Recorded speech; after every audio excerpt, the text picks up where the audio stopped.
Преди известно време ви показахме детайлно в две поредни видеоревюта S850, един определено интересен смартфон от премиерното за България семейство умни телефони на Lenovo. Днес също сме подготвили да споделим с вас преките си впечатления и резултати от проведените тестове с един друг представител на това разнообразно семейство. Той отново разполага с 5-инчов дисплей, има също толкова привлекателен дизайн, добри технически характеристики и операционна система Android KitKat, но в същото време може да се похвали и с изключително примамлива цена.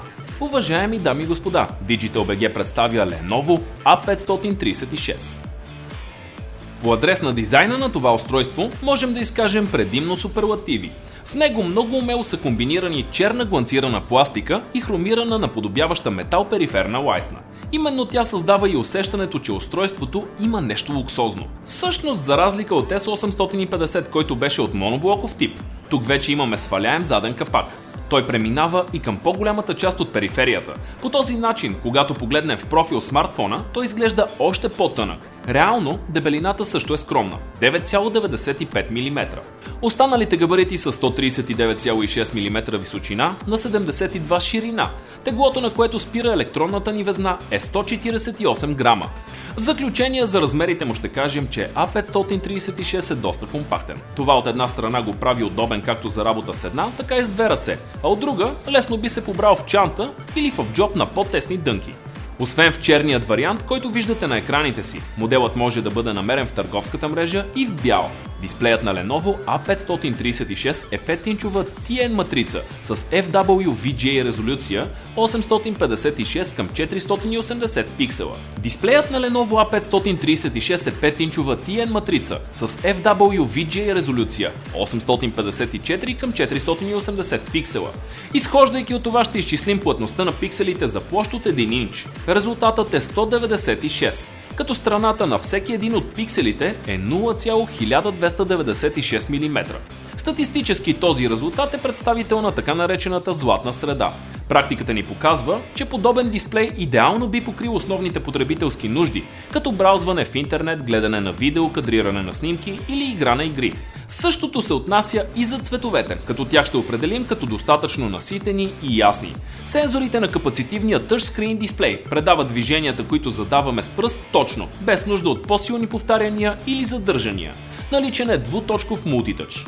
Трите помощни сенситивни бутона са изнесени в рамката под дисплея. Така Lenovo са се погрижили да можем да използваме при работа пълният му потенциал, а не да се лишаваме от последните няколко милиметра заради виртуални бутони. Проблем, който неведнъж сме срещали при различни смартфони. Срещу положният горен край над дисплея намираме решетката на говорителя и предната помощна при провеждането на видеоразговори камера. Тя разполага с 2 мегапиксела и свежда до минимум опасността от размазване на кадри, защото има наличен фиксиран фокус. Върху гърба на Lenovo A536 намираме и основната камера. Тя вече може да се похвали с 5 мегапиксела качествен еквивалент, множество ефекти и функции, като например панорамни снимки, HDR и частично заместващата функциите на Photoshop Beauty Face. Когато я включим, тя автоматично заличава белези, пъпчици, бръчки и други неравности по лицето в кадър. В текста под видеоревюто ни ще намерите два съпоставителни кадъра, заснети с помощта на A536. Единият с изключена, а другият с активирана Beauty Face. На споменатото място ще намерите и трети кадър. Той е направен с помощта на вградената LED светкавица в помещение с почти нулева осветеност. Периферията на смартфона е максимално изчистена. Вдясно намираме Power бутон и курсор за звука, а горе е 3,5 мм аудиожак и микро USB, което по традиция, освен за зареждане, служи и за обмен на данни. Когато свалим задният капак, пред нас се разкрива достъп до пълноразмерна SIM карта и слот за допълнителна карта памет. Като тук ще направим едно пояснение. A536 Lenovo предлагат в две разновидности, с една и с две SIM карти. Както знаем, освен дисплея, другият основен консуматор на електроенергия в даден смартфон е неговият процесор. При Lenovo A536 CPU-то е MediaTek MT6582M. При него ядрата са общо 4, като всяко едно от тях работи с тактова честота 1,3 ГHz. Същият този процесор сме срещали вече при модели като HTC Desire 310 и Alcatel One Touch Pop. Впечатленията ни от него са добри, достатъчно бърз и с умерена консумация на електроенергия.